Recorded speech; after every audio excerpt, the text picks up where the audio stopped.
периода российская экономика не просто полностью восстановилась, но и обеспечивает качественные структурные изменения, что чрезвычайно важно, а может быть вообще является самым главным результатом нашей работы в сфере экономики за последние 2-3 года. Развивается технологический, производственный, логистический потенциал России, укрепляются связи с перспективными партнерами. В прошлом году валовый внутренний продукт России вырос на 3,6%. Это хорошо известно. А за январь-октябрь текущего года он увеличился на 4,1%. Причем главным образом рост сосредоточен в обрабатывающих отраслях производства, в секторах с высокой добавленной стоимостью. Так, за 10 месяцев наша обрабатывающая промышленность прибавила более 8%, точнее 8,1%. В том числе опережающие темпы демонстрируют автопром и машиностроение. В высокотехнологичные секторы с высокой добавленной стоимостью и квалифицированными рабочими местами увеличивается и приток специалистов. Так, в сентябре количество занятых в IT-сфере выросло на 8,1% по сравнению с предыдущим годом. В обрабатывающей промышленности на почти 4%, на 3,9%. О структурных изменениях на рынке труда говорит снижение безработицы в регионах, где она была традиционно высока, а также увеличение занятости среди молодежи до 25 лет. И мы знаем, что молодежная безработица – это проблема в очень многих странах мира. У нас тоже такая проблема существует, или, точнее сказать, уже существовала. Здесь уровень безработицы ниже 9%, хотя в определенное время, совсем недавно, он зашкаливал за 20-25% в некоторых регионах страны. В целом в России рекордно низкий уровень безработицы, всего 2,3%.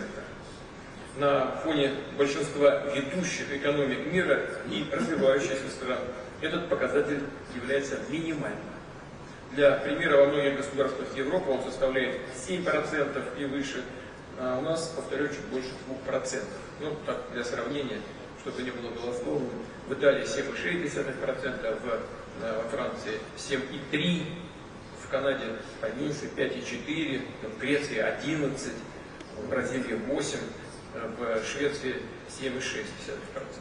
Рост экономики позитивно отражается на бюджетной системе. За январь-октябрь текущего года профицит консолидированного бюджета страны и внебюджетных фондов оказался около 2,5 триллионов рублей. При этом расходы, вот я хочу это подчеркнуть, думаю, что в этом зале люди понимают, о чем я говорю, расходы составили менее 35% ВВП, что соответствует уровню 2021 года. Это говорит о том, что правительство и Центральный банк проводят очень сбалансированную политику. То есть, с учетом объективно возросших трат по отдельным статьям, мы в целом не раздуваем государственные расходы, а работаем над повышением их эффективности. Реализуем ответственный подход в бюджетной сфере. Наша задача закрепиться на траектории долгосрочного, устойчивого экономического роста, обеспечить качественную инвестиционную динамику в реальном секторе за счет модернизации производств и повышения производительности труда. Это генеральная, разумеется, линия нашего развития. При этом, разумеется, важно избежать перекосов ключевых макроэкономических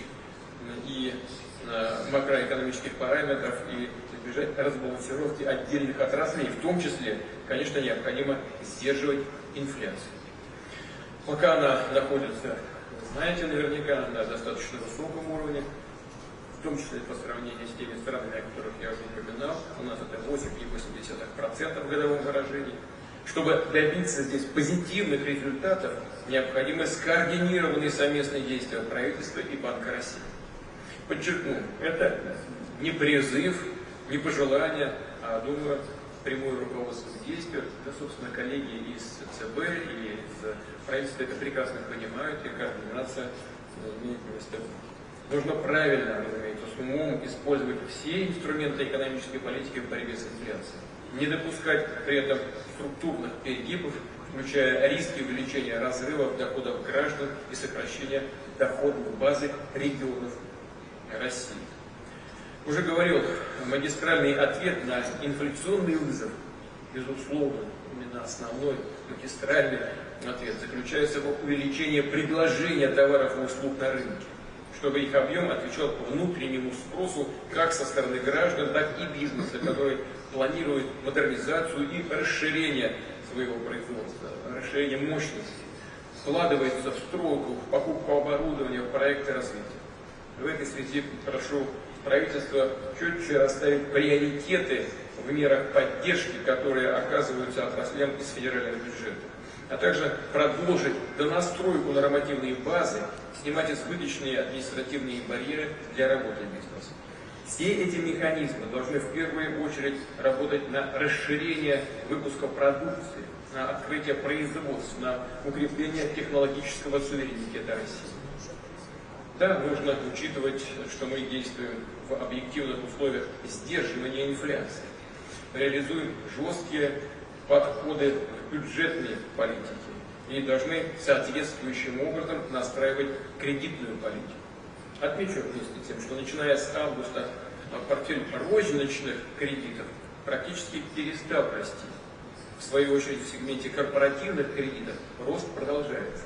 Думаю, здесь в этой аудитории не нужно объяснять, что в целом это на сегодняшнем этапе, в общем, тот результат, к которому мы стремимся, в том числе и на путях сдерживания инфляции. Корпоративные кредиты все-таки растут. Это значит, что инвестиционные планы компаний реализуются, ну а в сегменте розничных кредитов, конечно, наблюдается определенное снижение, ну, собственно говоря, финансовые и экономические власти к этому и стремились.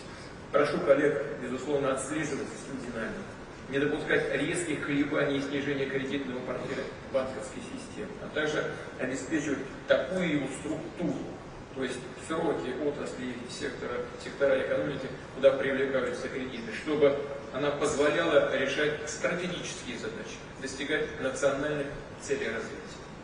В том числе важно обратить внимание на долговую нагрузку компаний с государственным участием. Мы в последнее время с коллегами об этом постоянно говорим. Она в последнее время заметно увеличилась, эта нагрузка. Конечно, здесь надо учитывать масштабные инвестиционные программы госкорпораций, а также социальные функции, которые они выполняют. Не буду здесь вдаваться в детали. Коллеги, российские коллеги прекрасно понимают, о чем я сейчас говорю.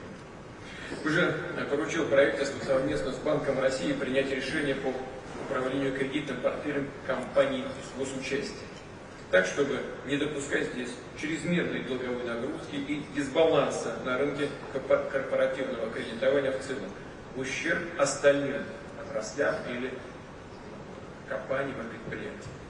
Напомню, что для многих малых и средних компаний, которые играют все более заметную роль в экономике, доступность кредитов, заемных средств – это ключевой фактор инвестиционной активности. А здесь у нас поставлена конкретная задача: к 2030 году инвестиции должны прибавить 60% в реальном выражении к уровню 2020 года. С учетом всех трудностей, вложения в основной капитал российского бизнеса растут третий год подряд, несмотря на все проблемы, которые у нас возникают или которые нам пытаются создать извне. Приведу несколько цифр. В 2022 году прирост инвестиций составил 6,7%, в 2023 году уже 9,8%, а за 9 месяцев текущего года темпы сопоставимые, плюс 8,6%. Чтобы поддержать стремление бизнеса вкладываться в развитие, расширять мощности, создавать рабочие места, мы, безусловно, продолжим укреплять рынок капитала. Будем поддерживать выход компаний на биржу со своими ценными бумагами. к концу десятилетия капитализация российского фондового рынка должна увеличиться примерно вдвое и составить 2/3 валового внутреннего продукта. Отмечу, что только в текущем году в России состоялось 19 первичных и вторичных размещений акций. Эмитенты смогли привлечь 102 миллиарда рублей. Результат вполне удовлетворительный, хороший, но в масштабах всей страны небольшой. Повторю, российский рынок капитала должен активнее участвовать в финансировании проектов развития и структурных изменений нашей экономики. Правительству совместно с Центральным банком необходимо подготовить пакет дополнительных стимулирующих мер для эмитентов акций, чтобы выход на фондовый рынок стал для них более выгодным и интересным.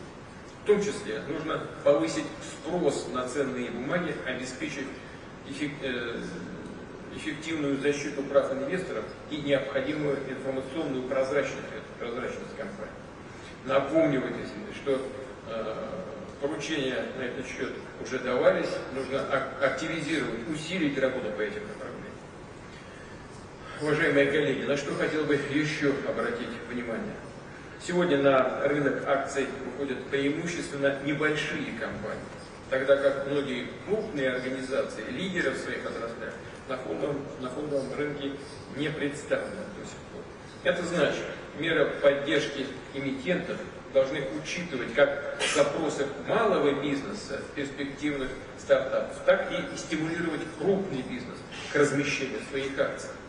Например, для них можно было бы увязать получение субсидий от государства или льготных кредитов с выходом на биржу. Мне кажется, что это вполне справедливо. Конечно же, мы приглашаем инвесторов и из дружественных стран на наш фондовый рынок. Как уже не раз говорил, Россия – это часть глобальной экономики, и мы приветствуем встречные потоки капитала. Вместе с тем, мы делаем акцент именно на внутренние источники финансирования, чтобы наши граждане, розничные инвесторы имели возможность вложить свои средства и заработать внутри страны. А такие вложения, их доходность были бы не менее привлекательны, чем открытие банковских депозитов. Сегодня, по оценкам экспертов, свыше 32 миллионов граждан России проявляют интерес к покупке ценных бумаг. Общий объем их активов превышает 9 триллионов рублей. За последние несколько лет были приняты важные решения, чтобы обеспечить приток на рынок так называемых длинных денег, расширить набор соответствующих инструментов. Так, в этом году запущена программа поддержки добровольных долгосрочных сбережений граждан. Взносы на них застрахованы и софинансируются государством, а на внесенные средства можно получить налоговый вычет. По состоянию на 22 ноября в программе долгосрочных сбережений приняли участие свыше 2 миллионов 100 тысяч вкладчиков. Привлечено 145 миллиардов рублей. Напомню, что здесь поставлена более амбициозная цель. В 2026 году сумма привлеченных средств в рамках программы должна превысить 1% ВВП, то есть составить не менее 2 триллионов 300 миллиардов рублей. И в дальнейшем она должна неуклонно расти. Добавлю, что для накопления средств граждан в текущем году появились так называемые индивидуальные инвестиционные счета третьего типа. С их помощью можно вкладывать в долг, совершать операции на фондовом рынке и при этом получать налоговые льготы. Предлагаю дополнить функционал этого инструмента, сделать так, чтобы инвестор мог выбрать счет для зачисления дивидендов по акциям, учтенным на индивидуальных инвест-счетах. То есть мог использовать полученный доход по своему усмотрению и, что важно, в любое время. Безусловно, такой инструмент регулирования повысит интерес потенциальных инвесторов к этой работе совместно с государством в данном случае. Также отмечу, что с 1 января 2025 года будет запущено долевое страхование жизни граждан. По сути, здесь совмещаются принцип классического страхования и инвестирования, когда гражданин одновременно вкладывает средства в активы, в акции, получает от них доход и при этом страхуют свою жизнь и здоровье. Как мы и договаривались, нужно гарантировать возврат этих средств, предусмотреть их государственное страхование на сумму 2 миллиона 800 тысяч рублей. Кроме того, нужно предложить меры налогового стимулирования, прежде всего налоговые вычеты на внесенные суммы, соответствующие федеральные законы, я прошу подготовить и принять в ближайшее время. Добавлю, есть предложение создать такой финансовый механизм, который станет настоящим семейным инструментом сбережения, позволит получать налоговый вычет всем работающим членам семьи. Соответственно, размер средств, подпадающих под такой вычет, должен увеличиваться как минимум до 1 миллиона рублей в год. И прошу правительство вместе с Банком России определить параметры этого механизма поддержки семей и реализовать эти решения. Уважаемые коллеги, российская банковская система, фондовый рынок динамично развиваются на базе современных технологий. Примерно 3/4 наших взрослых граждан используют мобильные телефоны. Интернет для перевода средств с банковских счетов для различных финансовых сервисов. Более 80% расчетов за товары и услуги в нашей экономике проводятся в безналичной форме. При этом Банк России поэтапно внедряет цифровой рубль. В рамках пилотного проекта отработано пополнение средств и переводы цифровых рублей между физическими и юридическими лицами. Проект уже охватывает свыше 9 тысяч граждан и 1200 компаний. Их число продолжает расти. Как и договаривались, со следующего года расчеты с помощью цифрового рубля должны использовать. Ruble must be used in the system of federal budget, and from the 1st of July 2025, we'll have this opportunity all over the country. I'll also say I'll dwell on the use of ruble on international settlements. We are continuing creating an infrastructure that would make such operations more convenient for business and will reduce costs. We are going to introduce experimental legal regime so that banks could fine-tune the ways for remote identification of clients without creating risks for anti-money laundering legislation, of course. Moreover, we will use a flexible approach for tax registration or for non-residents. This is what already done by our banks when they open accounts for such companies. And I ask the government to speed up the preparation of corresponding documents and the State Duma to ensure their adoption in the nearest months.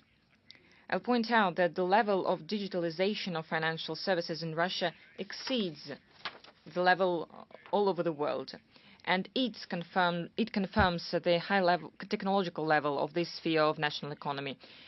So it's being forward-looking, and its ability to set big goals, and it means that it's being proactive. According to experts, one of the main long-term factors of global growth will be the introduction of national digital infrastructure in financial sector. In other jurisdictions like the EU, Australia and Singapore, they are exploring just separate elements of this infrastructure. And if we're speaking about Russia, we have already established it and all the elements are working successfully. It's not just a big achievement of our developers and experts. It is also a competitive advantage of national economy and powerful leverage for its development in the modern world. The leadership of Russia in financial technologies allow us to flexibly establish relations with foreign partners and to promote integration projects to benefit from aligning economic potentials of our countries. I'm also speaking about the work on the investment platform that we are implementing with our colleagues in BRICS. We're starting to implement this work. And all our colleagues have agreed that it is very interesting and useful work for everyone that has good prospects. It will be an instrument to support our economies, to ensure financial resources for the countries of the global south and east. The advanced development of information technologies that is being demonstrated by Russia, our cutting-edge solutions in financial sphere, will be a major contribution to the development of this platform. the key of its success, and I'm sure that we'll achieve it. It is necessary to develop international business cooperation, to build up mutual capital investments, and to establish new supply chains. In this regard, I would like to speak about investment climate in Russia. As you know, the World Bank is no longer present in our country, and it means that it cannot evaluate national business environment. But other objective structures can do that. We have the necessary intellectual potential for that. This year, the Agency for Strategic Initiatives evaluated the business climate in Russia and compared the received results with other countries. The agency used the same approach as the World Bank in its new rating. They took into account more than 800 criteria, from opening enterprises to solving problems of insolvency. And the investigation showed that Russia is one of the global leaders of investment climate rating. At the same time, if we're speaking about legal framework and the quality of public services, Russia has outperformed all the countries. If we're speaking about registration of enterprises and property management, we are on the second place. Yes, we need to apply additional efforts in some spheres. We understand it and we see it. The federal government, regions and business community will apply these efforts, and the government is always working together with the community.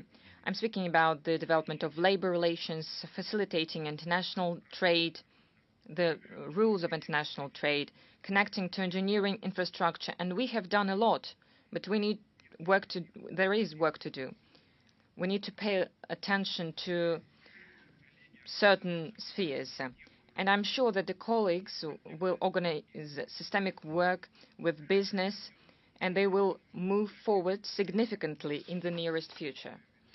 Distinguished friends, Russia unites efforts of the state, society, and business in strengthening economic sovereignty, in ensuring technological leadership of our country, in developing sustainable, nationally oriented banking system and strong stock market.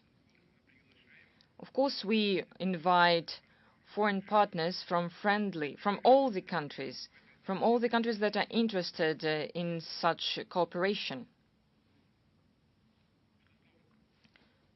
Without any doubt, such aspirations will be supported at all the levels of public governance of the Russian Federation. Thank you for your attention, and I wish you all the best.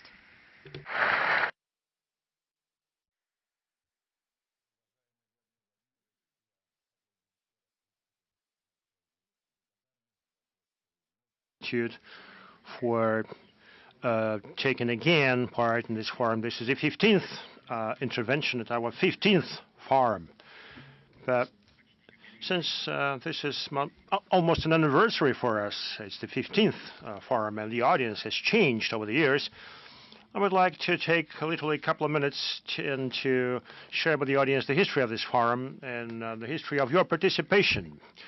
It happened way back in 2009, in the midst of the global financial crisis, which was initiated in the United States. As we know, all the dark things come from there. And I talked with Joseph Ackerman, one of the most distinguished investment bankers of Europe, the head of Deutsche Bank, who said, "Look, Andrei, do tell Mr. Putin that a great country cannot exist without a strong investment bank." So I came back to Moscow and I told Mr. Putin, "Look, we have this great country. We don't have a great investment bank." And Mr. Putin was very quick to respond, and he asked, "How can we help?" Now, just for you to understand, at the investment market back then, we had foreign banks playing key roles. Deutsche Bank, Goldman Sachs, Morgan Stanley. There were virtually no Russian investment banks. There were some boutique banks, and mostly arranged by foreigners, foreign citizens. I'm referring to Renaissance and others. And they all held various fora for investors. And I said, "Look, can we invite you to speak at our forum so that you don't speak anywhere else?" So Mr. Putin came to us in 2009, 2010, 2011. Then he was reelected as president, and we were very concerned that he would not come as president, but he did. And, he contributed a lot to this forum. This is perhaps the most important investment forum that stores interest and attention not only on the part of investors and financiers in this country, but globally too. And here we have more than 400 representatives from different countries. Some 35 countries are represented. Of course, the audience mix has changed dramatically, but I'm confident that Western investors also monitor very closely what we do, and they listen very carefully what Mr. Putin has to say. So we thanked Mr. Ackerman, and in fact, we hijacked his entire staff, more than 100 people. He was pretty concerned at first, but then he took a more moderate approach, and he said that, look, I'm happy that I have contributed to the development of the investment banking in Russia. Indeed, since then, this forum has occupied the leading positions in Russia, and our bank has also solidified its position in the Russian markets. Once again, this forum is 15 years old, and the presentation by Vladimir Putin has always been the keynote speech, and what we treasure most of all is the open dialogue that the president holds with the audience. And the participants normally say, no, look, it's impossible in our countries when the leader of our country would spend an hour entertaining questions from the audience. So that's what we're going to do now, a Q&A session. And Vladimir Putin is ready to take your questions, but we are only limited in terms of time. So please be brief, be succinct, introduce yourselves, state your country, your sector, and I hope that Mr. Putin will be able to and happy to entertain any of your questions. Sector 7, please. Go ahead. You are number 7? Are we asking something? No, that's okay. Okay, number 4 and number 7. The bold one. Number 4.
I have already said it at last forum, and I use any opportunity to repeat that we never expelled anyone or ousted anyone from our market.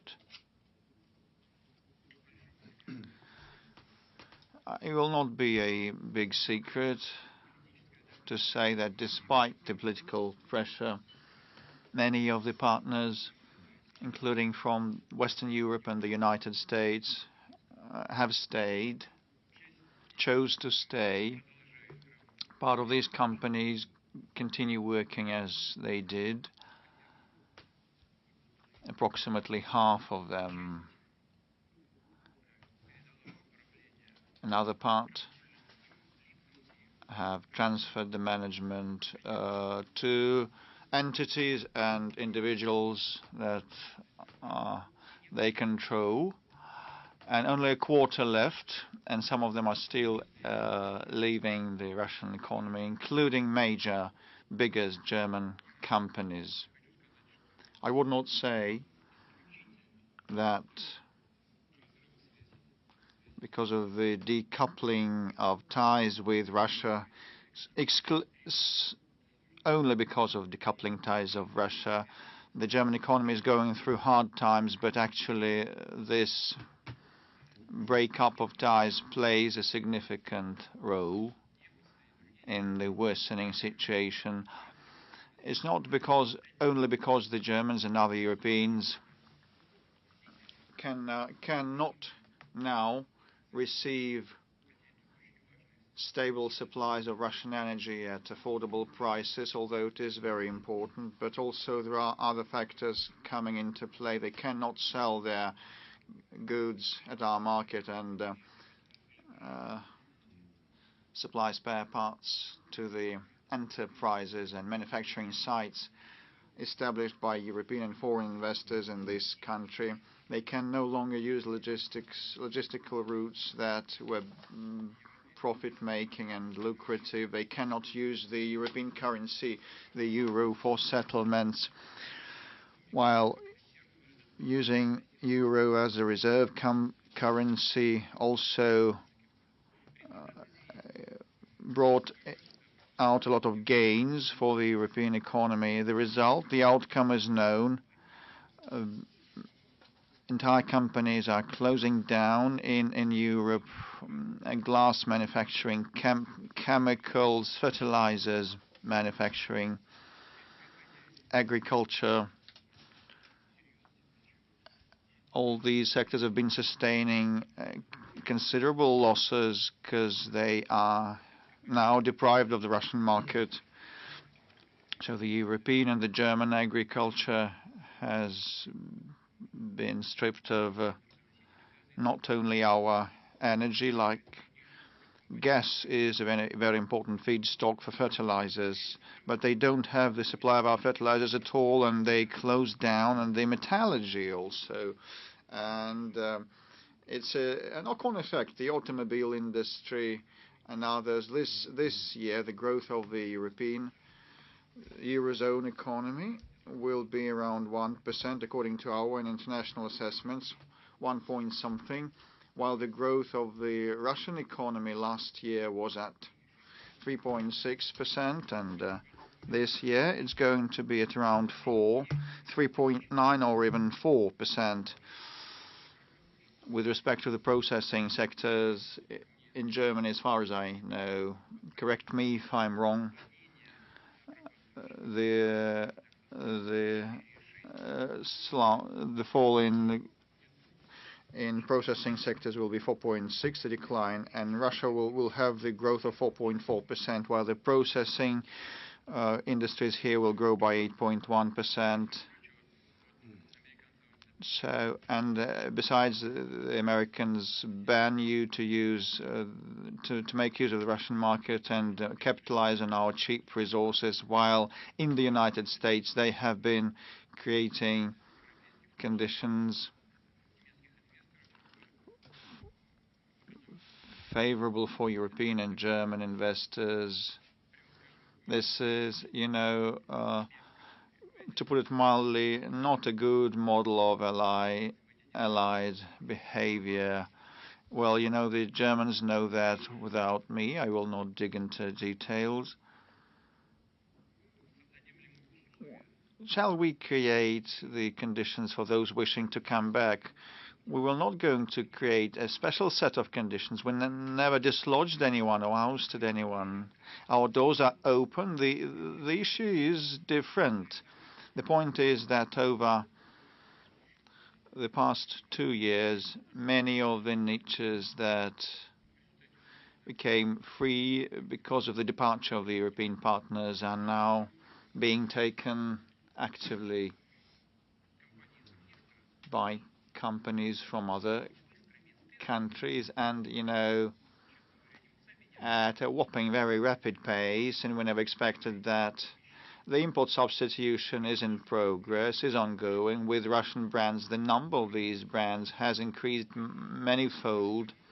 So just simply coming back and occupying the previously abandoned niches would be a difficult thing to do, but at the same time we will not place any obstacles, any special obstacles for that. It's not about us, it's about the political decisions made on the level of the European Commission and in separate member states, including Germany.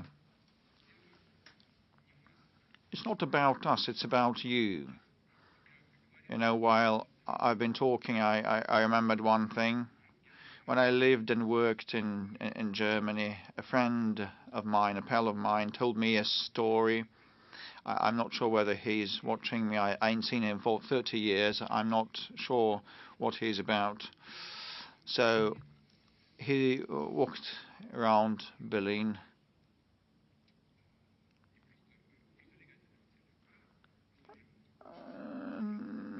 It was not a leisure activity, but he was on a mission, so to say. So he approached the bank of the Spree River, and he saw a German old man fishing. He asked him, "So, is your fishing okay? Do you have a lot of catch?" "No." There was a pause, and the pal of mine asked why. Another pause followed, and the German fisherman said, "It's the wind from the east." Coming from the east, and my pal responded, all the dirt, all the problems, all the filth comes from east. And the German fisherman spared a minute to think it over, and then he asked, "Are you a Pole?" My pal said, No, I'm not, I'm worse." And the German fisherman rose his eyebrows, looked blankly, and never said a thing.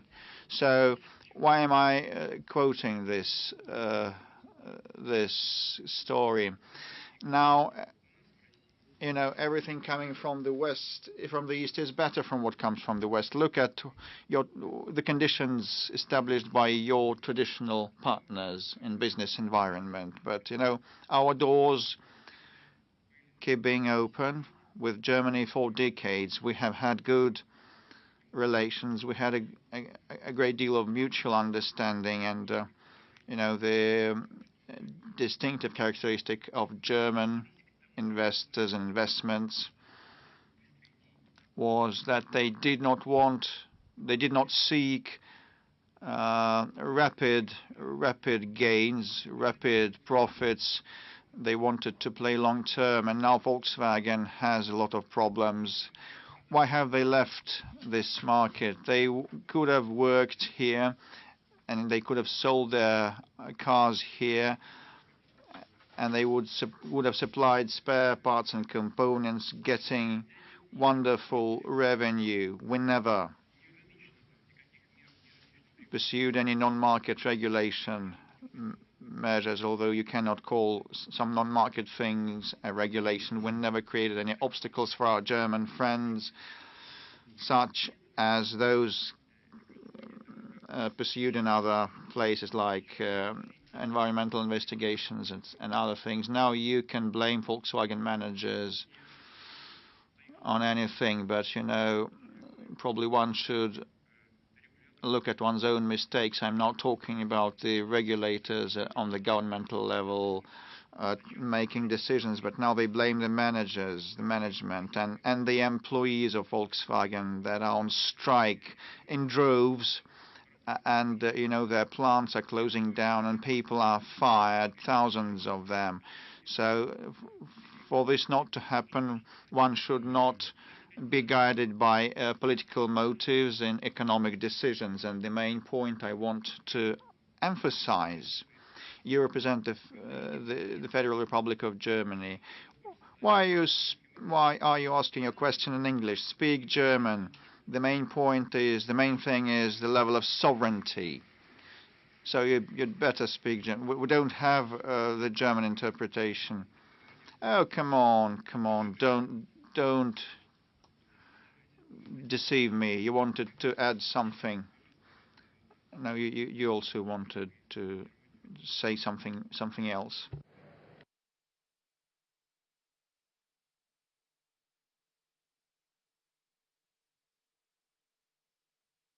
Marco, give him a mic, please.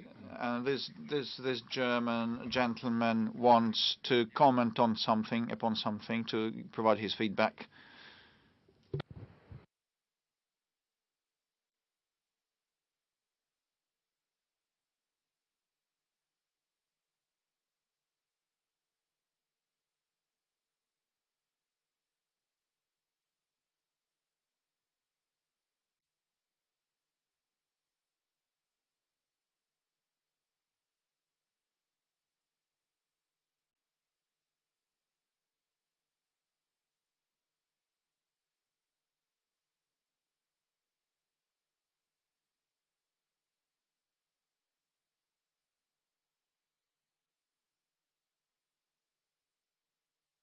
You know, as they would say, it's impossible to interpret.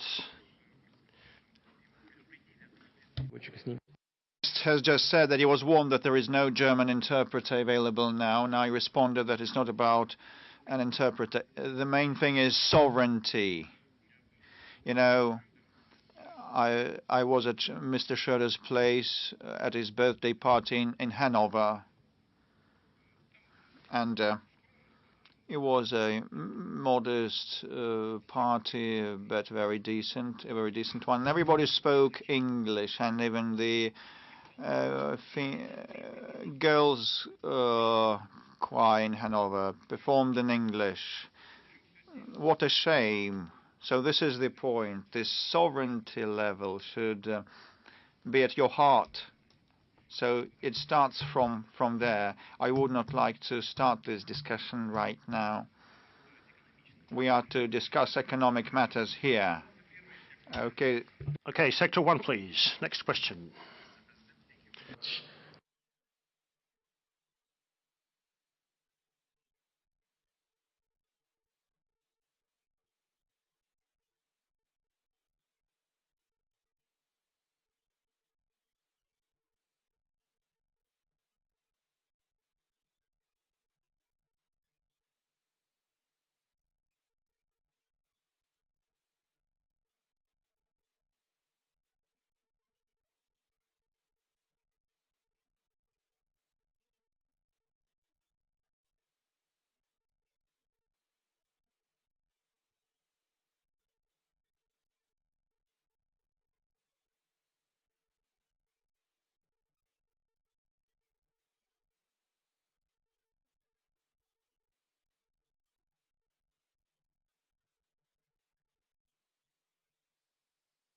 You know, everything that has been happening in security and politics has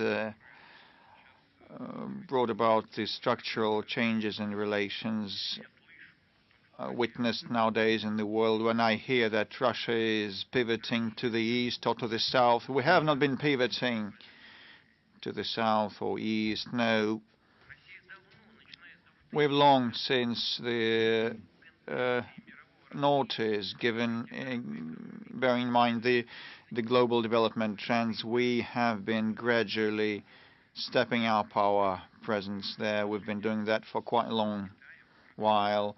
Our relations with China have been developing, irrespective of what, for instance, has been happening in Ukraine. Long before that, China became our biggest economic partner.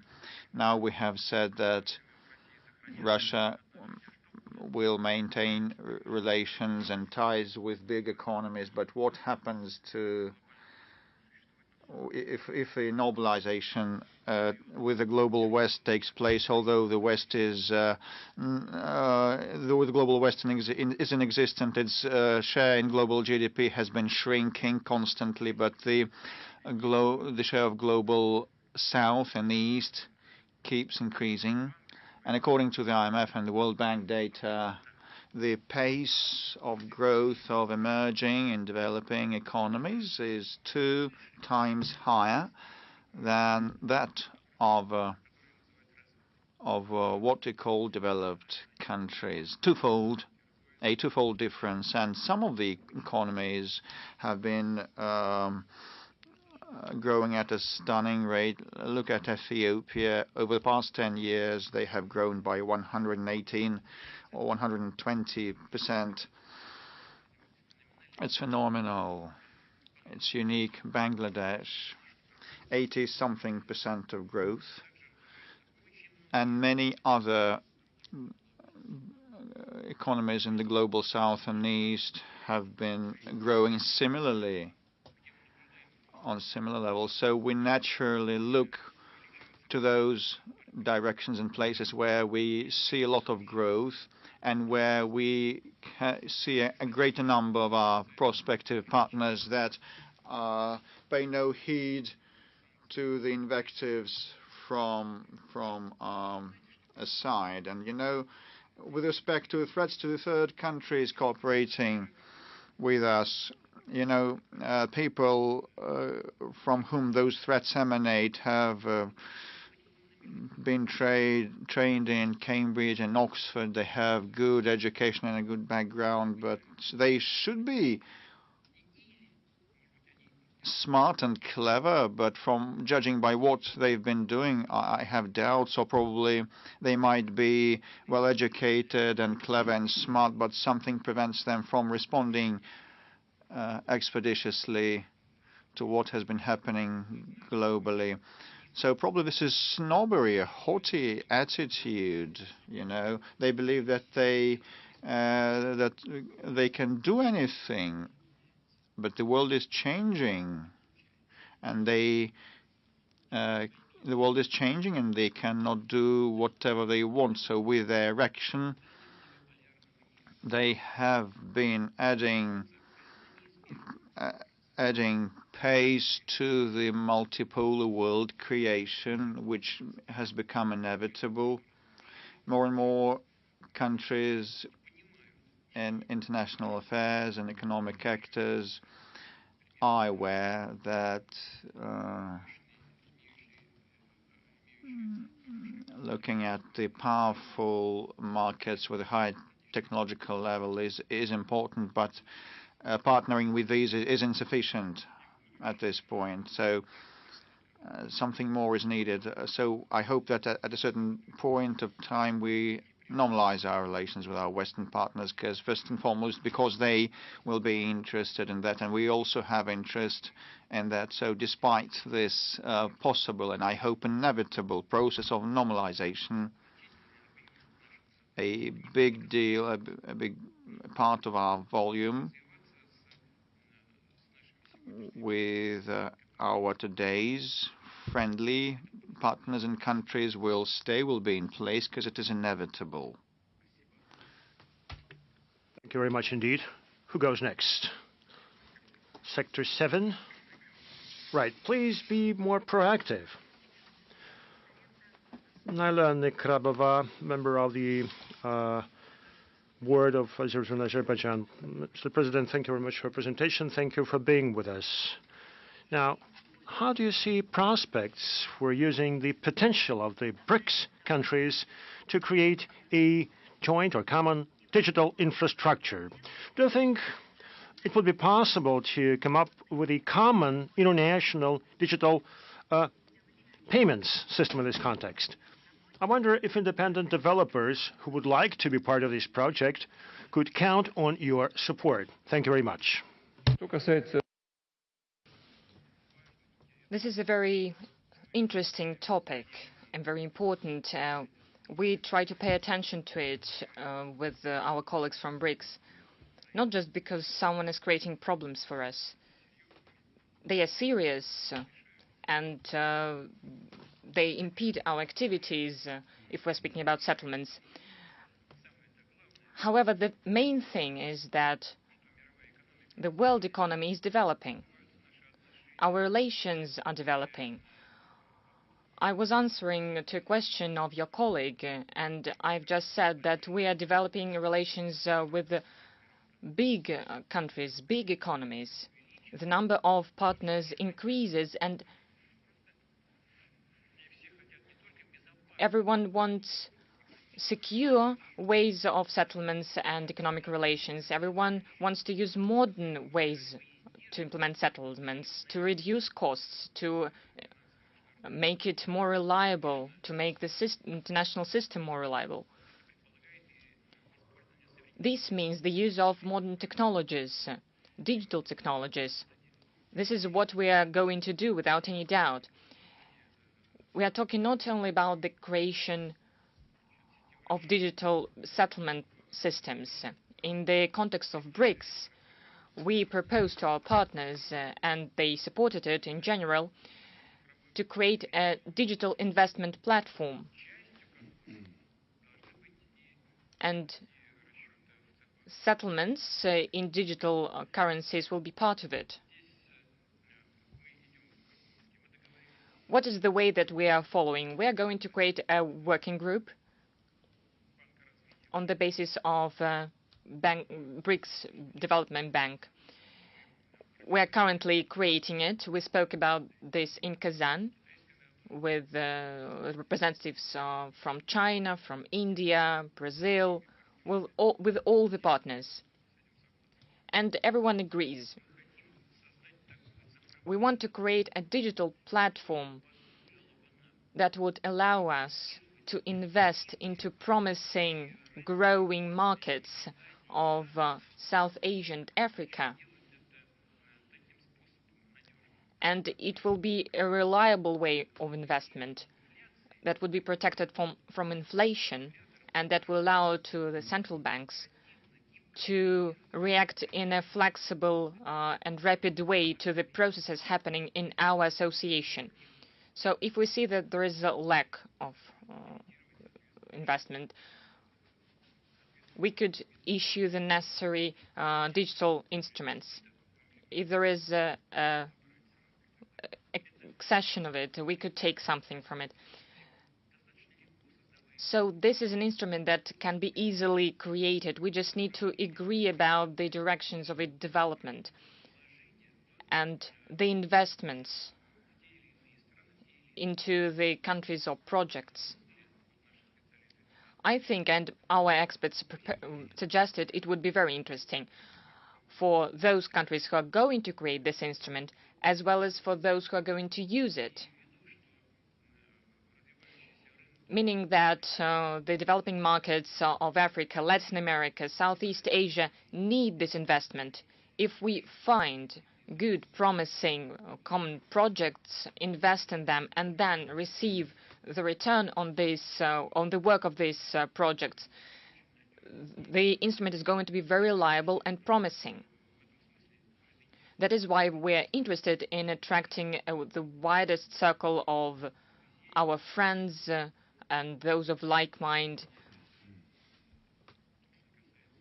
This also goes for one of our promising partners as Azerbaijan. Follow up. Recently, Mr. Trump haven't made it to its White House. You may not know that we have our own White House where we make good decisions, whereas the White House in Washington is a place where some different decisions are made. Now, he said that if BRICS members do not use the dollar, he would introduce 100% duties against all these countries. So this is the first threat against states, the first threat of this kind. Previously, the Americans went after individual banks or companies, but that was a first, stating that the states would be punished and their products would be subject to 100% duties. This is a first from the president-elect. Now, we know that Americans are very sensitive about this because the strength of America is in its dollar. And this is where money is invested. So, but for the dollar, with its positions, the American economy will go under with its huge debt.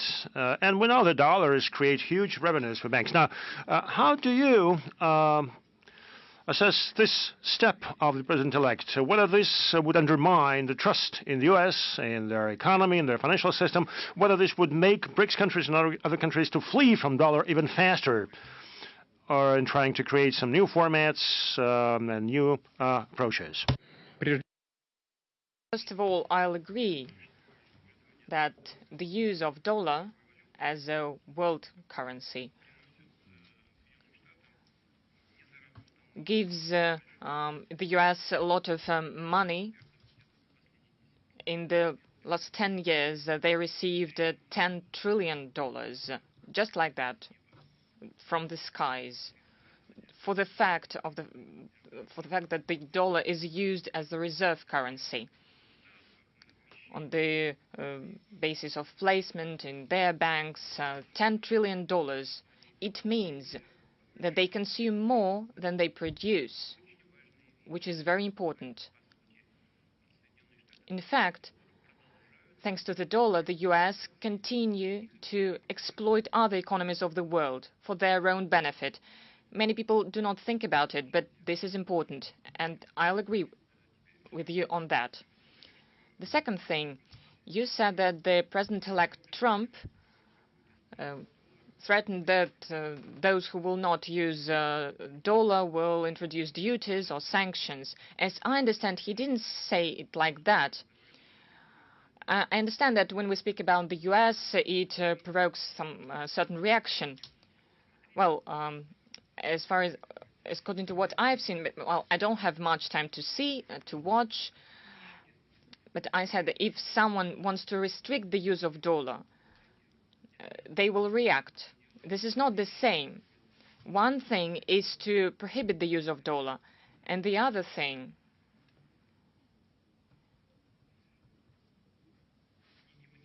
is not to use it. These are different things. And the third, President-elect hasn't governed the country, has not been in the White House for 4 years. And there were certain changes in the economy, in the world economy, during this time, and as well as in the American economy. His opponents, his successors, did a lot to undermine the fundamental basis of dollar as a international reserve currency. They did it themselves with their own hands, using dollar as an instrument of political or even military fight to inflict damage on other countries, because the government of the US considers that their opponents, for instance, against us, they started introducing restrictions. The share of the US in the world economy is reducing, and it means that the influence of dollar on world economic processes is also reducing. That is why, quite naturally, we see processes with the use of other instruments. For instance, Bitcoin. Who can prohibit the use of it? No one. Or the use of other electronic ways of settlements. No one can ban the use of them because these are new technologies. Anything can happen with dollar. These instruments will continue developing because everyone will try to reduce costs and to make these instruments more reliable. This is inevitable. And dollar has nothing to do with it.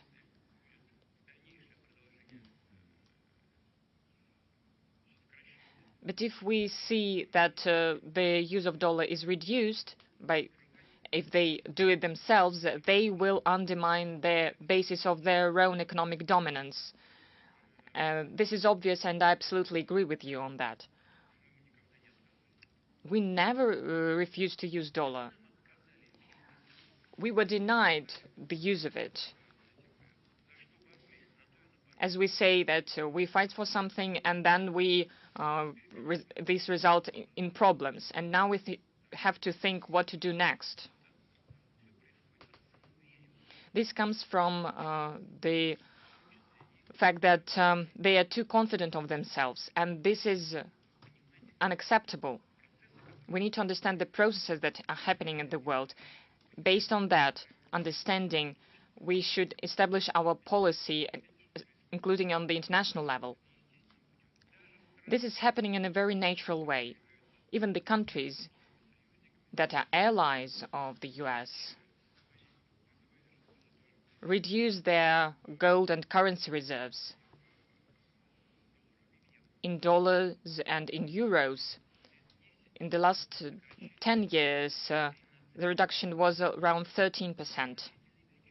Well, this is a big figure. And this is happening naturally. No one will be able to undo these processes with the use of sanctions or using force that are destructive for the economy. Those who do it, and especially for those who do it. Very much. I hope that when you talk to him, you will explain this to him. Look, Mr. Trump is a person who doesn't need any advice or recommendations. Okay, thank you. Who goes next? Sector 4, please. Go ahead. Here's the mic. Mr. President, good evening. Distinguished colleagues, I represent Yitsindao, a Chinese company. It's a state multi-purpose conglomerate. I'd like to ask you,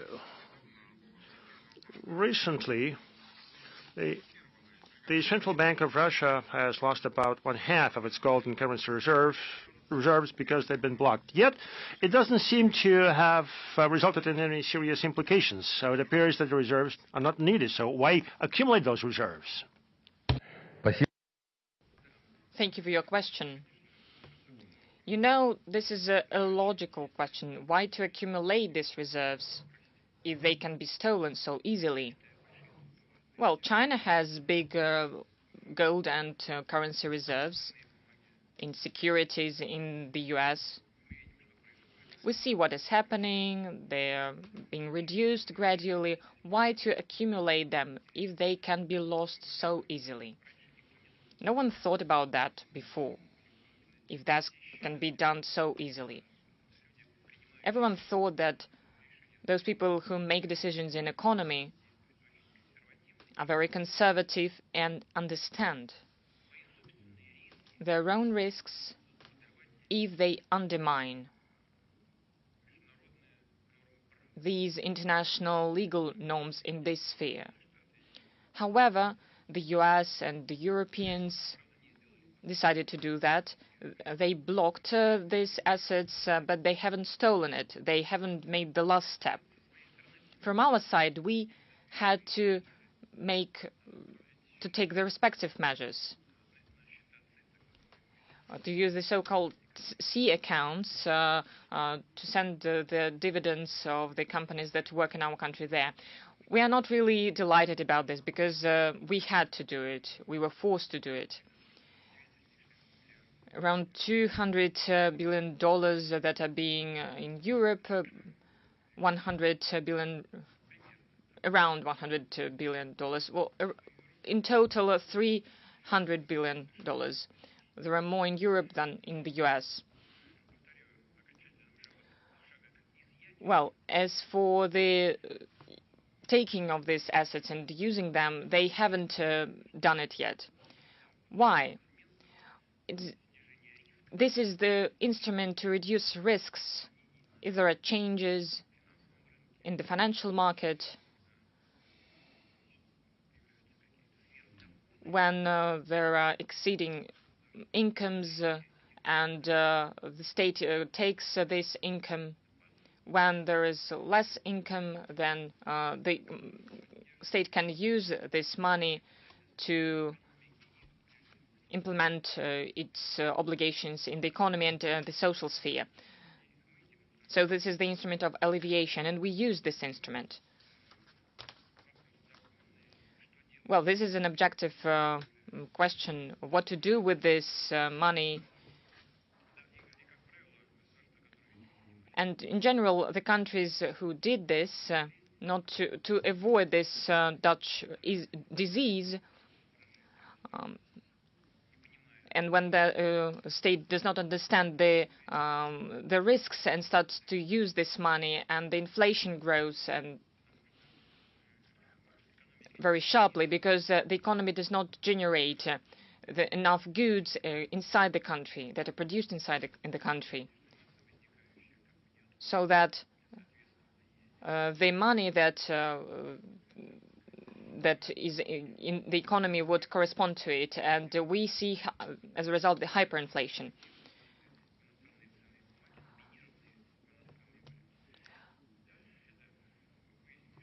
Of course, we understood that this is not a very reliable way, so where we're going to invest in education, in science, in new technologies, in real estate.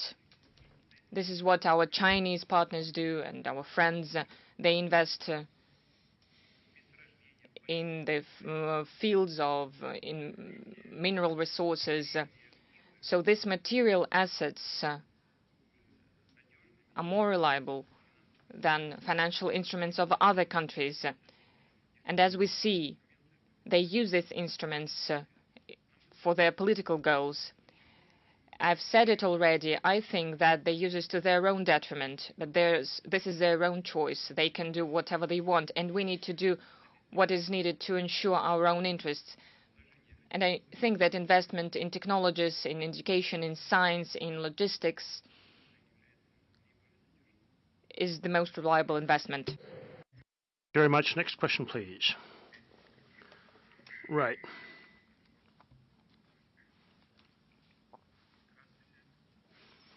Good evening, Mr. President. The North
As for the development of new logistic routes, this is an inevitable process because we see the growth of the economy, commercial exchange. It is stimulated by the fact that we are being created problems by other countries in this sphere. That is why we have to find new routes, and we do it. We find these routes. In any case, this is inevitable because we see the growth of interchange of goods, and the number of routes is actually restricted, and we see more risks, and their capacity is also restricted. If we're speaking about Suez Canal, its capacity is reduced, and because the economy of a friendly country, Egypt, is suffering from it. They have lost a lot, the revenues of its budget for 1/3. It's first of all related to the geopolitical risks. The US is very active and aggressive in the Middle East region. It results in a response of the forces in this region. The economy suffers, as well as the logistic routes. Those who sell, those who transfer these goods are doing it around Africa. Because of this, but not only because of this. Well, the volume of trade is increasing. There is growing interest to such routes as the Northern Sea route.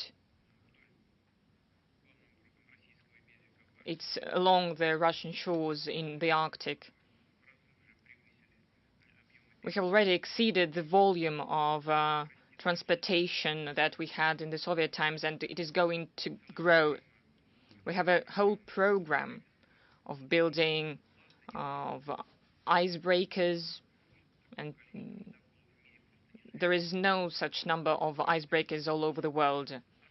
We have already 7 nuclear icebreakers, 24 ordinary icebreakers. We also have plans to continue building such ships. The climate is changing. We have more days for the ships to come through this route. And we see that many countries are interested. First of all, our Asian partners, India, China, many others. They want to use this route and to work along this route. We have a program to develop ports in this region, ways to approach the ports. That is why it is important to develop the north-south corridor. It is already functioning, and the volume of transportation along this corridor is constantly increasing. We use vehicles and railways to transport goods. As for the plans with our Iranian friends, I'm sure you know 160 kilometers need to be built, and we are going to do this between Resht and Astara. We have a document, and we agreed on many issues, but there are several technical issues that we have to solve with our Iranian friends, and they should be solved on the Iranian part.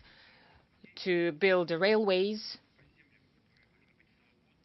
along the territories that must be free to implement such projects. There are some difficulties, but we understand that if we want to reach Indian Ocean, Persian Gulf, it is very interesting from the economic point of view for those who sell their goods, because from the Baltic, from the St. Petersburg, we can send the goods in a seamless way to this region. So this will be interesting for those in the north and for those in the south. This is what our Indian friends also mentioned. I'm sure these projects will be implemented. We will need investment, but we have counted them. We understand how much we'll spend on it. We have resources for it. Of course, we are interested in attracting more participants to these projects, investors. Many investors are interested in it because it will minimize geopolitical risks, creates conditions for stable work. As for the bilateral relations, the trade and economic relations are sustainable and solid. The growth of trade turnover this year will be very good, I'm sure.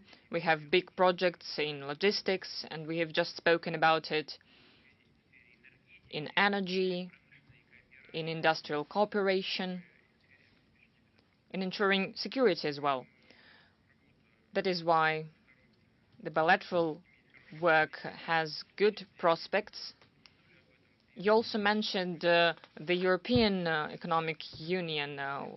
We have signed an agreement about the free trade zone. I think that Iranian leadership showed interest in working more closely with EAEU as an observer. We welcome such an initiative and will do it. We also finalized an agreement, a fundamental agreement, that will regulate all the issues related to our cooperation in the future, and I hope that during the visit of the President of Iran to Russia, we'll sign it. Next question, please.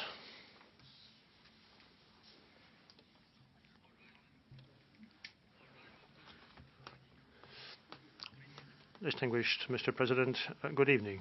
I'm Hen Shu. I'm the founder of the Russian-Chinese digital trade platform, TIFO.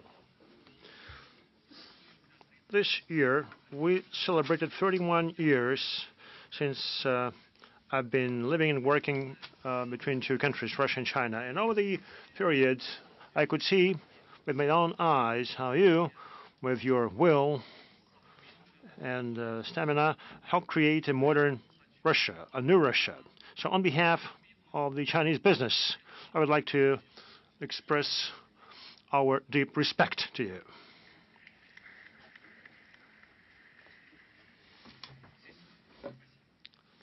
Thank you.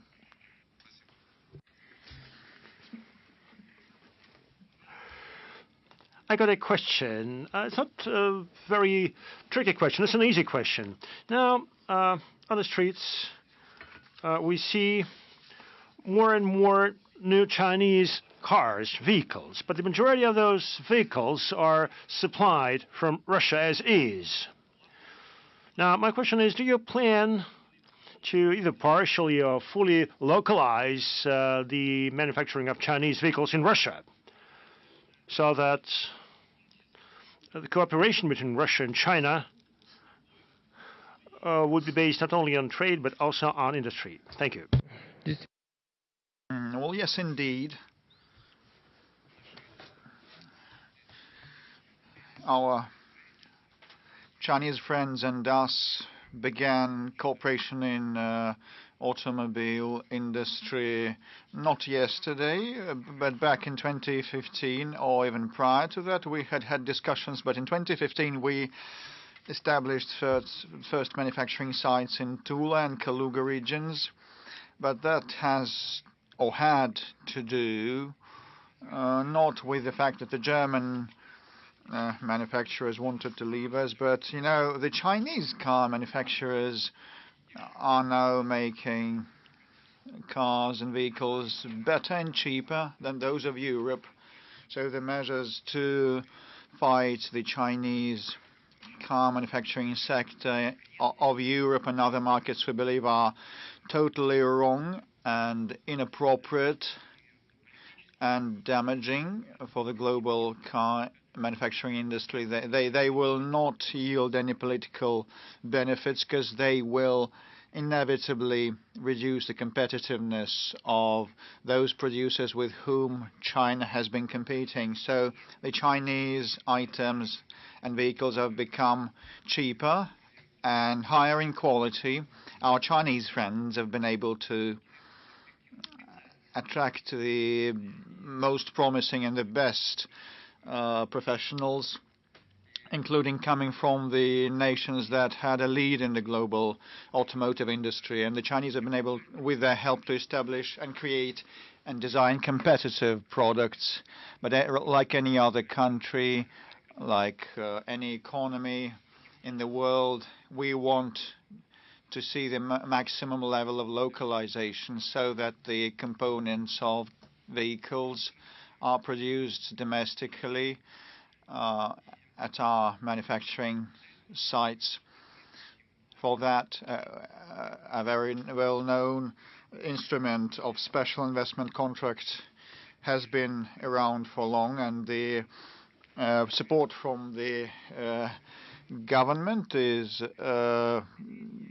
in direct relationship with the level of localization. So I will not go into detail with respect to how many benefits you may receive and what the rate of localization should be.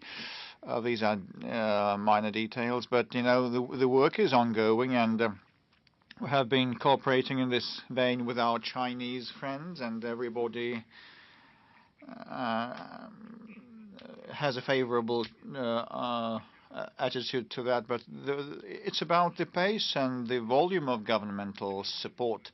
But actually, we will come to terms with our Chinese friends as we do come to terms in other areas. And I'd like to now to congratulate the Chinese manufacturers on the wonderful, brilliant results in the automobile sector.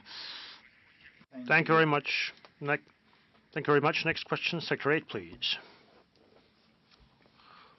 Yeah, Sector 8, please, go ahead.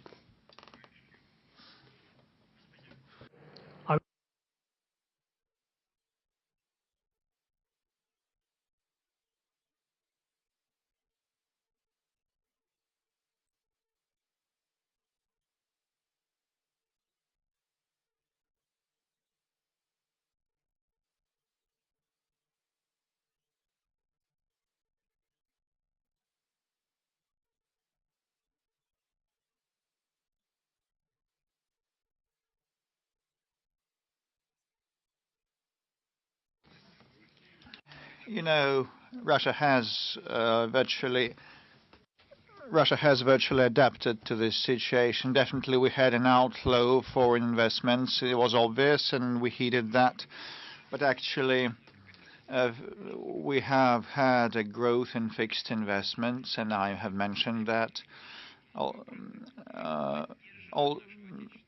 Because inter alia new brands emerge, and we have been supportive of our local domestic manufacturers and producers.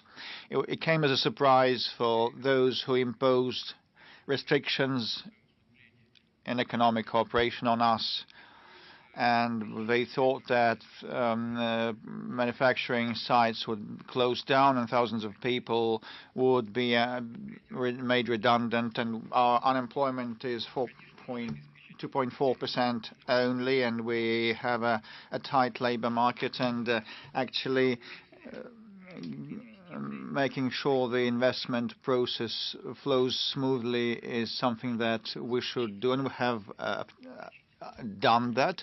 And investment inflows from friendly countries have risen considerably, and you cannot cut those channels off because that is guarded by the economic interests, not political considerations. And this is what we've been witnessing. And I'm sure that those who wanted to hinder us regret the previously made decisions, that they are dysfunctional, and now those decision makers just lack flexibility to adjust their positions. But actually our government and the central bank, apart from providing the context for sound investment and capital preservation, have also come up with developmental blueprints of national development programs and plans and goals, and we have such projects in place, and we try to single out the high-tech industries for targeted support. 8.1% is the growth in processing industries of ours. This is a testimony of the efficiency, and that works not only in the military and defense, but generally in the economy.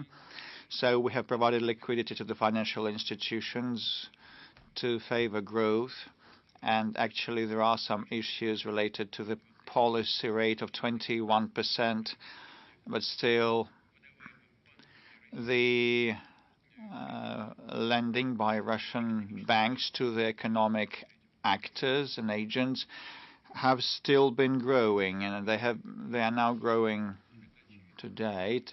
We can talk about issues and problems, but investments are on the rise, and we've been able to do so inter alia because at the initial stage we guaranteed an uninterrupted operation of Russian national financial institutions.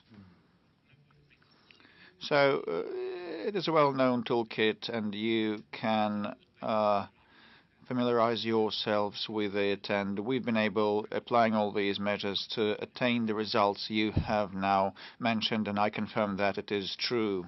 We've been working for about an hour and a half. Let's take two more questions.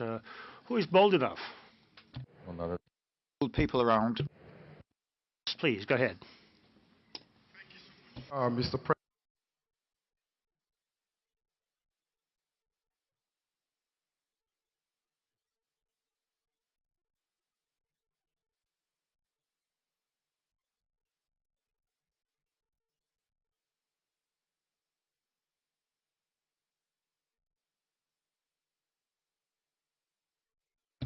Why are they speaking German in Germany? They were not a colony. Limit.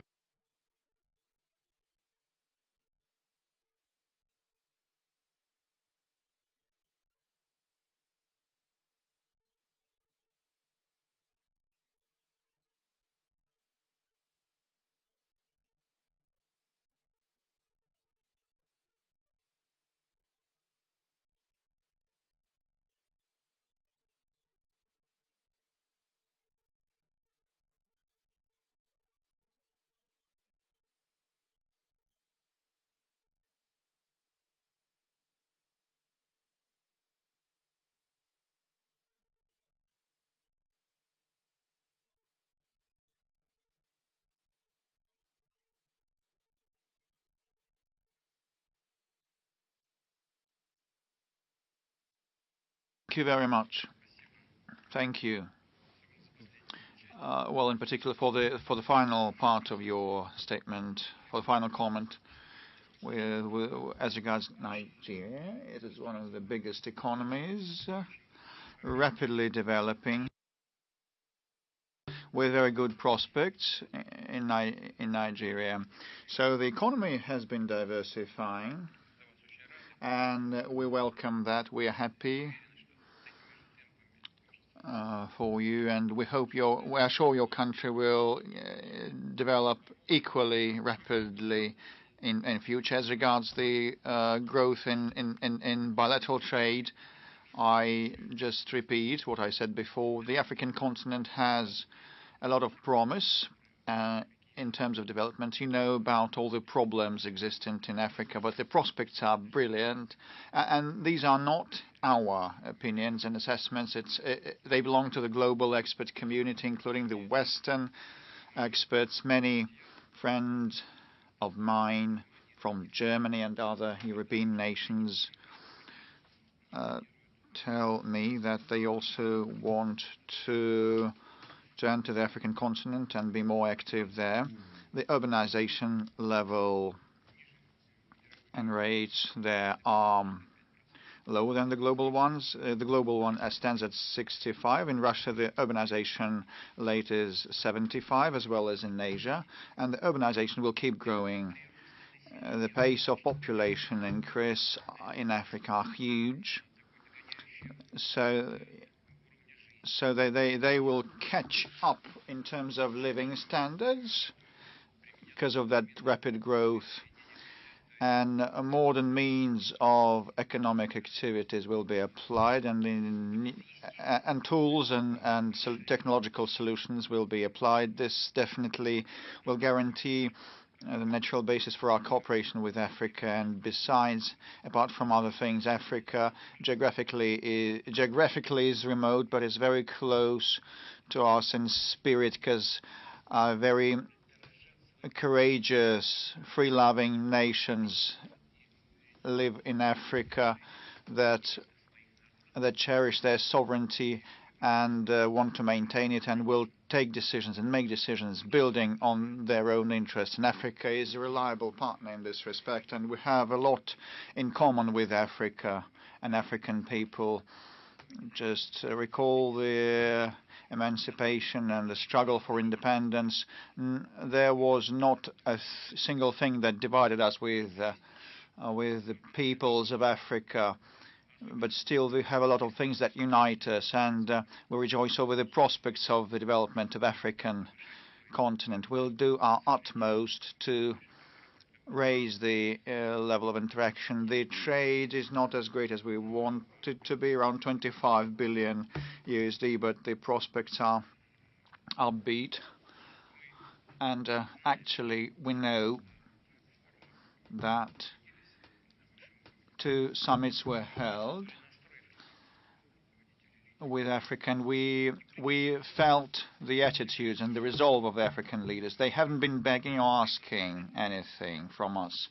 They just speak of mutually advantageous cooperation that should be established, and we will act in this vein. We will come up with new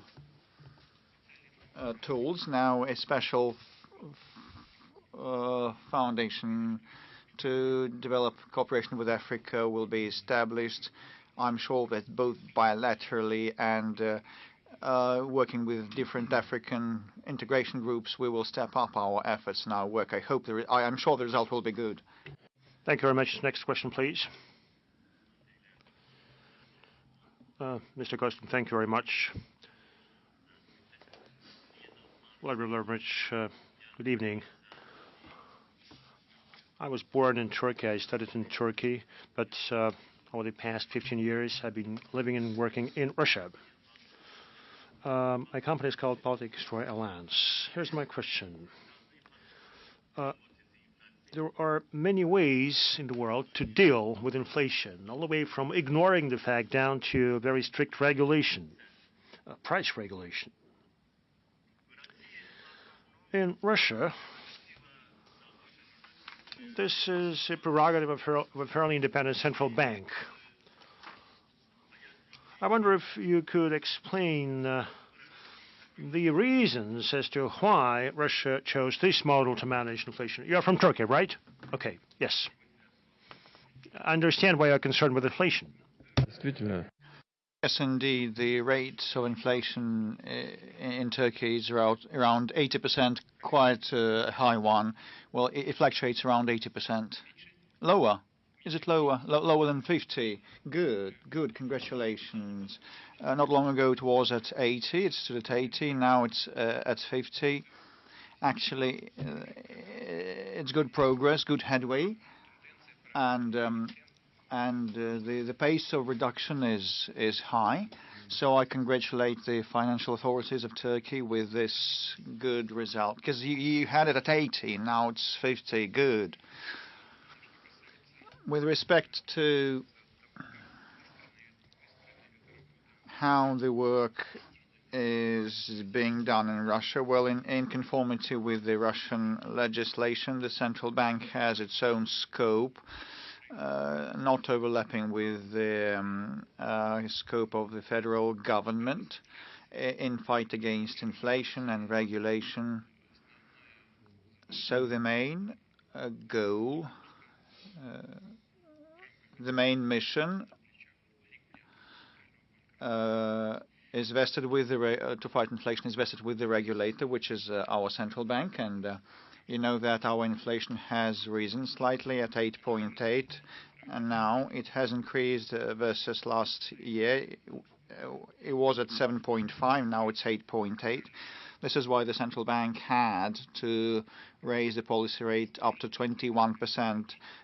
We hear a lot of criticism, lots of criticism, saying that that would subvert and suppress development. Other experts believe it's inevitable, and some people say that 21% of the policy rate versus 8.8% of inflation is too big a difference. I will not give any assessments whether it's good or bad, but I just want to say that there are some difficulties for the real sector. It's fraught with some difficulties for the real sector. But actually, the real sector lending goes on.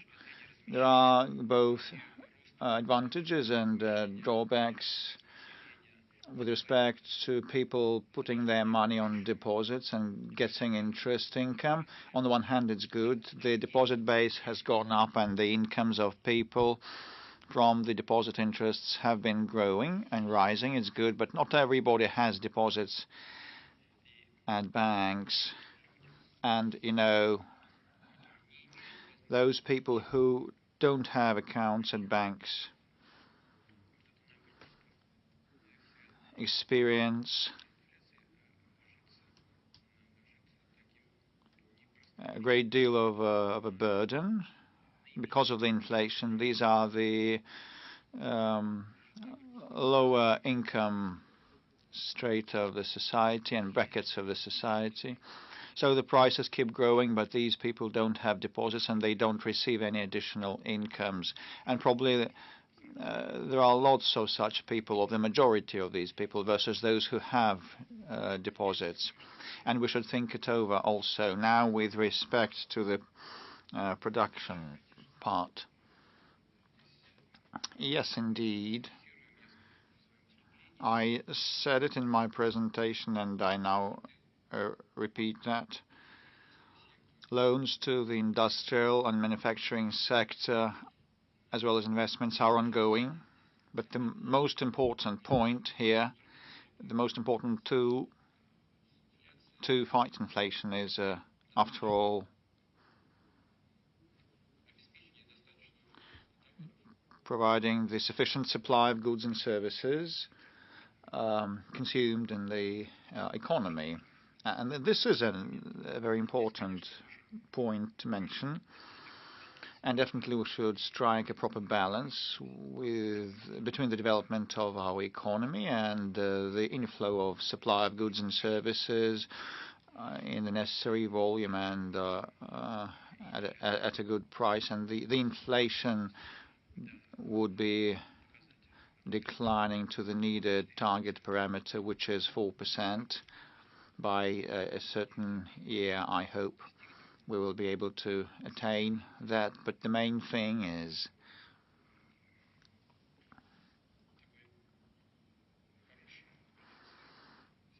to have a high qualified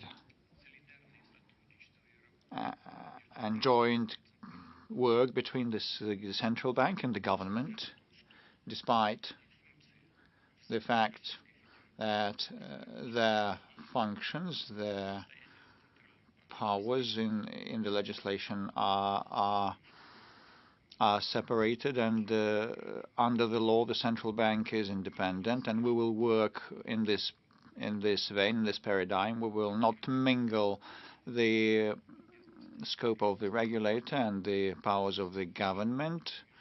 And my task, as I see it, is to try to guide them towards working in concert to strike a proper balance, find a happy medium in the sphere of lending and finance. And a lot hinges on the government, because when the policy rate goes up, many of the economic operators face certain known difficulties, and the government should define the priorities, be clear about the priorities for the economic sovereignty and growth.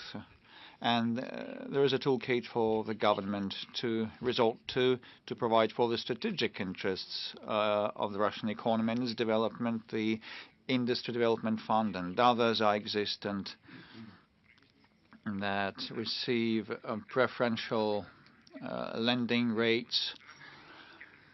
So the toolkit of the instruments used by the central bank and the toolkit used by the government to maintain the economic growth and technological sovereignty and development, we need them to be in alignment, and for that joint work is needed between the regulator, which is central bank, and the government.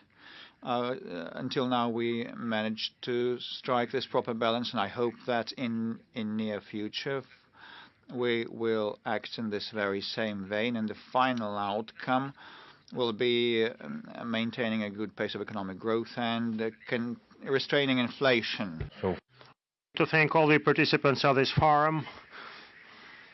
I would like to thank our speakers at our morning session, Mr. Rishkin, Madam Nabilna. Oh, you've got the mic, please. 你好。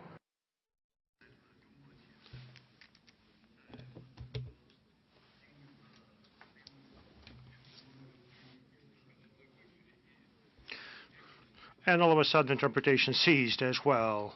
Could somebody start the interpretation? I work at the Greenwood International Center in Moscow. Mr. President, I've been working for the center for 20 years. I remember that back in 2018, I took part in the Eastern Economic Forum. Back then, I listened to your presentation, and at that time, I also had a chance to communicate, and now I have this wonderful opportunity to interact with you. Over the past 25 years, our Greenwood Center has been working with 24 countries, more than 100 companies, including companies from Turkey, more than 180 Chinese companies who developed their relations with Russia based on my center. Now we reach agreements, and we pay a lot of attention to Chinese car manufacturing and car manufacturing companies. I'm referring to the leading Chinese brands, and I'd like to take this opportunity and invite you to come to Greenwood Park and to talk to us, to exchange opinions. Should you have this chance, we'd be happy to welcome you so that you could discuss with us some specific issues in a very friendly atmosphere. Your support, your attention are truly very important. And we'd like to know how, going forward, Russia is going to improve its investment climate, how it's going to adjust its course in our area of activity. We'd appreciate your opinion on that. Have a number of tools, a toolkit to help maintain a favorable atmosphere for prospective investors, and the guarantee of preservation of the investments and receiving the return are there, and these are the two main things, and we will keep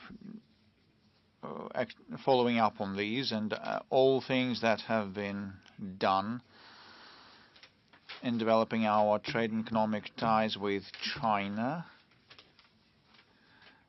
have good outcomes, and they are self-evident.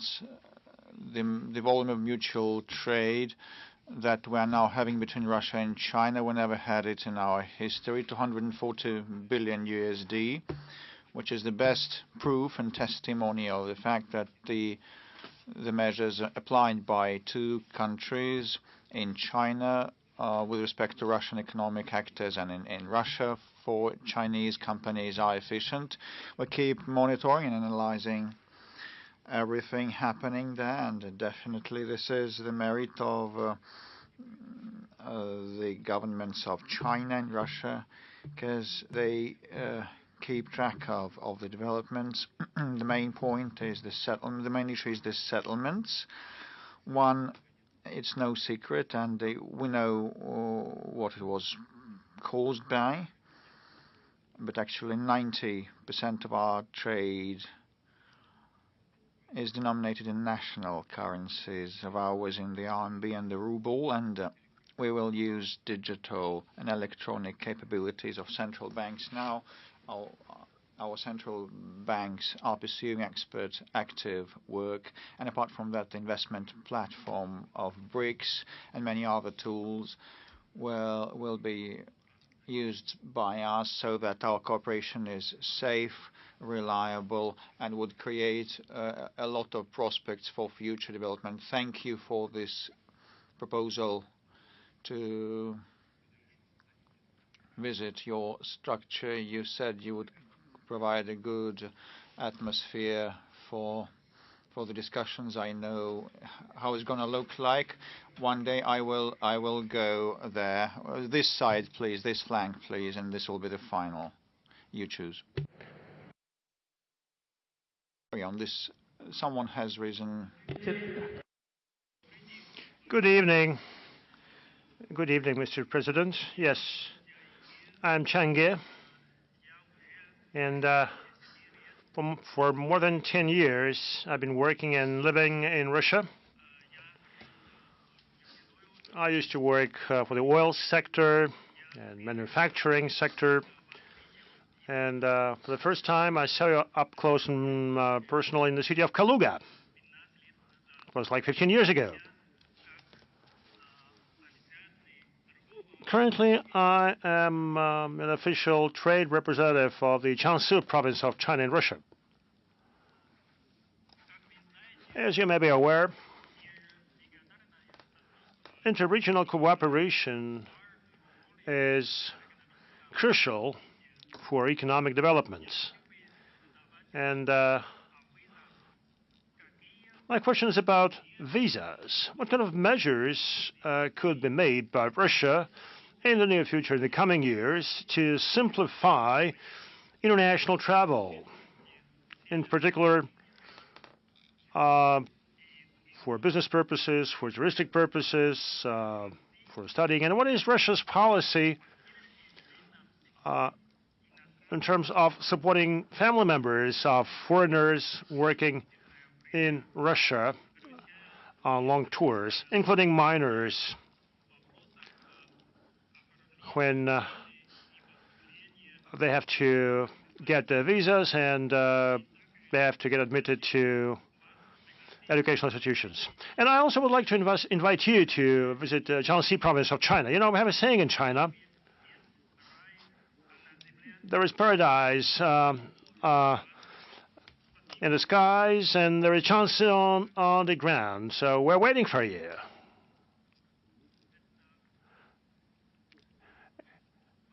And by the way, this is what I've just said. So there is paradise in the sky, and there is Jiangxi on the earth. Thank you very much. It is an important question relating to those individuals who have been pursuing a practical interaction between Russia and the PRC. Such people as you attain the results that I have mentioned.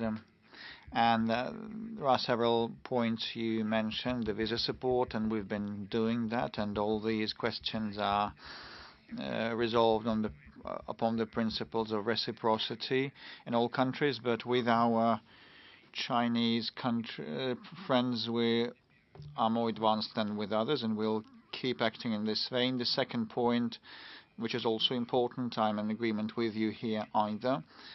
It's about regional cooperation, and the volume of interaction between the regions of Russia and the regions of China keeps increasing, and this is natural because people know each other personally. They visit each other and they know what the economic situation in those regions is, and they see potential for development. All the heads of Russian regions bordering on China and on the respective provinces in China, and even not bordering but pursuing regional cooperation, they confirm that. So it is actually very important to provide the necessary context and the conditions for people who have been promoting the mutual interest on both sides, and definitely cater to their family members. But I want to note that the family members of international workers living permanently in Russia have a right to study at Russian educational establishments, and family members also can have a job. They have a right to get a job. Well, probably we should keep analyzing what has been happening, and seek and find additional opportunities to support such individuals who have a professional perspective on that, because they deal with that on a day-to-day basis. This is their bread and butter. And you have mentioned the Chinese saying about Jiangsu province, and I also recall another proverb: the higher you nest, the farther you see. So you are nested quite high, and you can see these problems well enough. I've made notes, jotted down things, and the very final question from here. Yes, we'll pass the mic over there. Please stand up. No, you just can stop that. It will not be over. I'm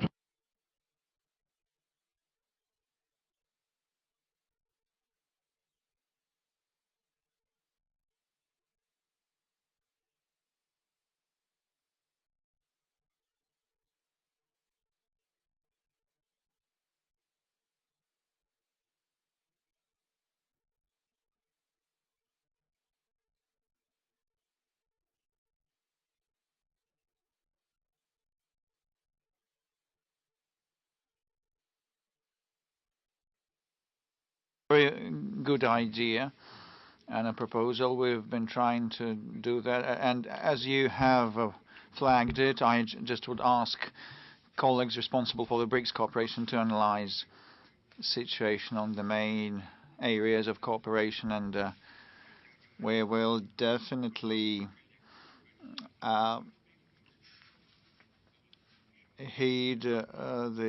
draw the attention of the Brazilian colleagues who will chair BRICS next year.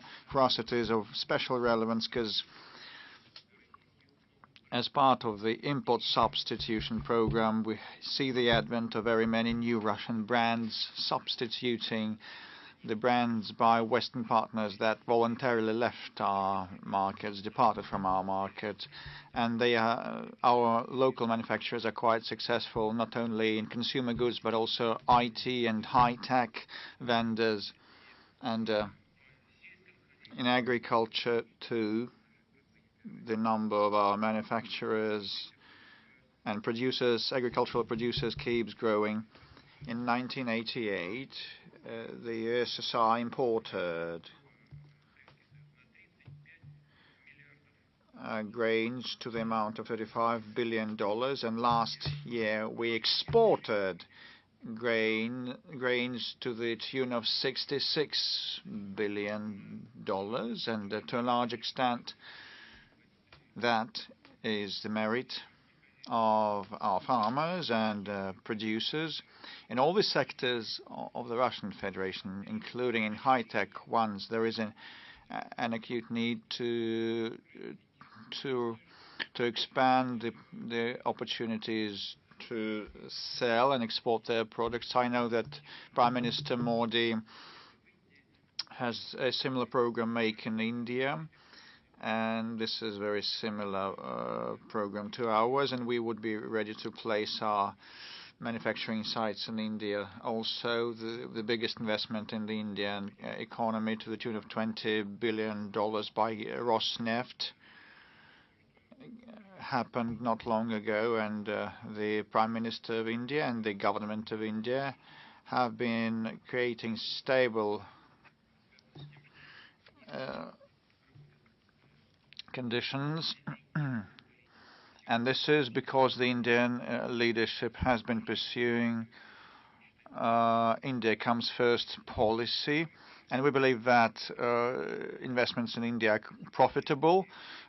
Thank you very much. We are thankful to you. We'll work it through. Thank you very much. Thank you very much, and I'd like to thank the organizers. Thank you, everybody.